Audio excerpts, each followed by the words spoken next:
Welcome back to Carsen Taite's video log, and I've got my arms wrapped around J.M. Redmann, who's my hero, author of the New Orleans. It is, and anything goes. And and off he goes, and goes, he goes, he goes.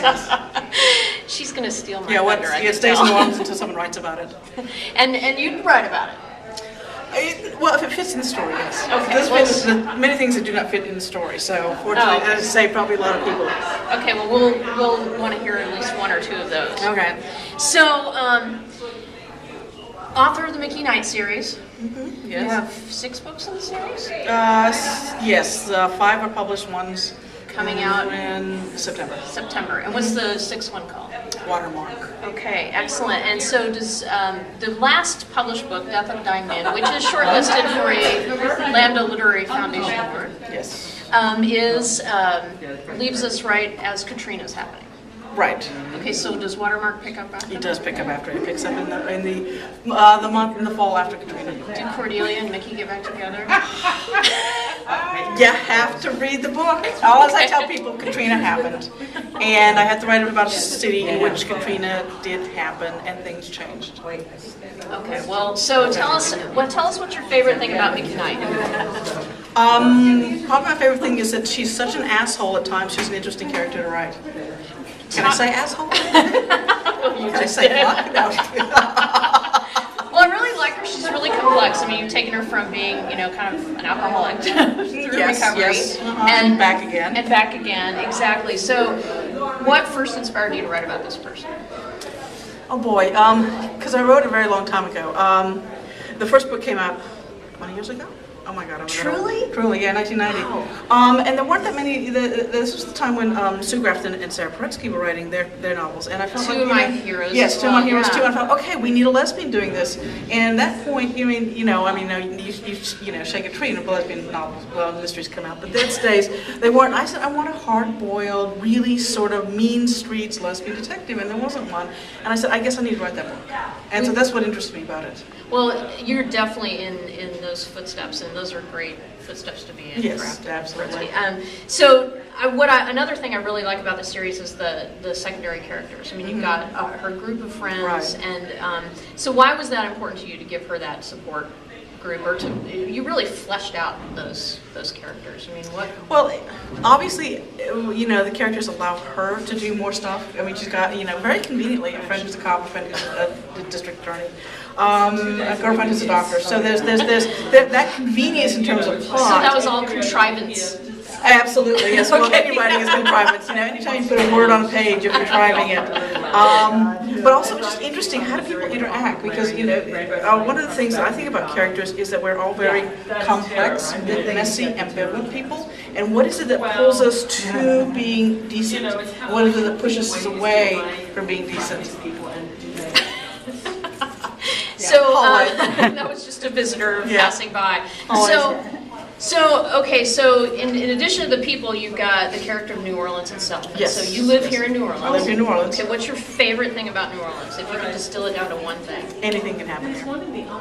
Okay, and what's your least favorite thing about New Orleans? The humidity and the stupidity. Okay, that's sometimes they're together, yeah. So what's your favorite food here in the city? Oh, good Lord. That would be hard to choose. Probably New Orleans fried oyster po' boy. Fried oyster po' boy. From where? It depends on where I am. I know Mickey eats those. Yeah, Mickey does eat. Yeah, roasted po' boys.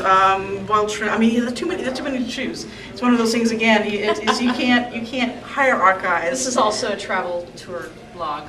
Travel tour. You can come through. We let people walk by. Yeah, absolutely. You may have a cameo. I mean, unfortunately, trying to get it without oil these days. But oysters, shrimp, all the seafood here, all the fish. I love sushi too. Okay. So I have a great sushi restaurant here. All right. So another character that was definitely prevalent in your last novel was the hurricane itself. Well, yes, and it's a character in all of our lives here. So talk a little bit about that. I mean, it's how many years post Katrina, and it's still affecting the city, certainly. Yeah. Okay, so well, I think what people don't grasp is the enormity, is that every single person in New Orleans was affected by Katrina.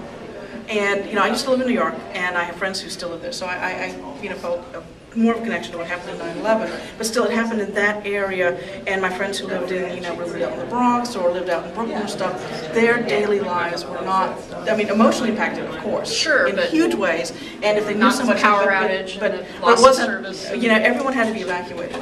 Every single person in the city had to get out of the city. And where did you go? You know, I was out of the city for 2 months. And so, you know, everything in your life is thrown up in the air. It's like, do I come back? Can I come back? Do I have a job? Do I have a place to live? What about my friends? Who are they coming back? So it was like this huge game of pick up sticks with everything in your life. And where it would fall, it was hard to tell. Did you ever think about not coming back? Yes. But you're here.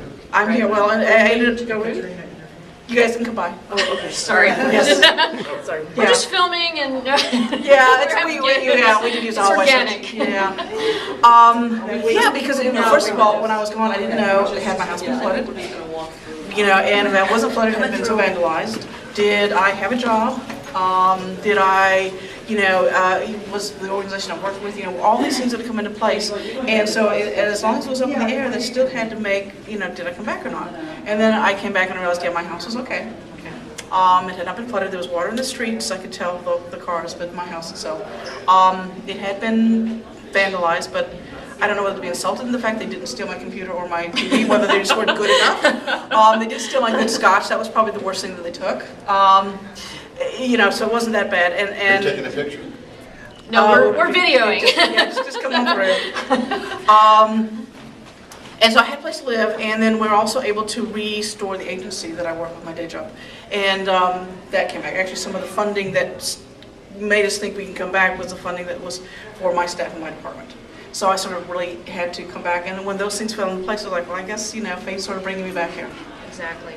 Well, tell me about, you know, I assume you've already turned in this novel that you're coming out in actually, September. we have my partner, ever so faithful partner, is carrying a computer because I have to get the edits in by the 15th, and I got it 2 days ago, so I have them, you know, going to probably pull out the computer at some point and say, I'm going to be working on this. So. I understand. So what's So your if you next? can look over my shoulder, you can read some of it. Excellent, I'd love to. I'm just watching the fence, you're like, I'm just going to grab to read it, just computer bag and start running. It's on my flash drive. All right, well, but I get to read it. So, another project in the works? I'm going to take a little bit of a break from this book, and then work on the next one. Okay, another Micky Knight. Another Micky Knight one, yeah. I love that. Well, thank you very much for joining us here in the Big Easy. We're at the Bourbon Orleans for Saints and Sinners Literary Festival. J.M. Redmann, author of the Micky Knight series, her latest book, Death of a Dying Man. Thank you. Carsen Taite Videolog, signing out. All right,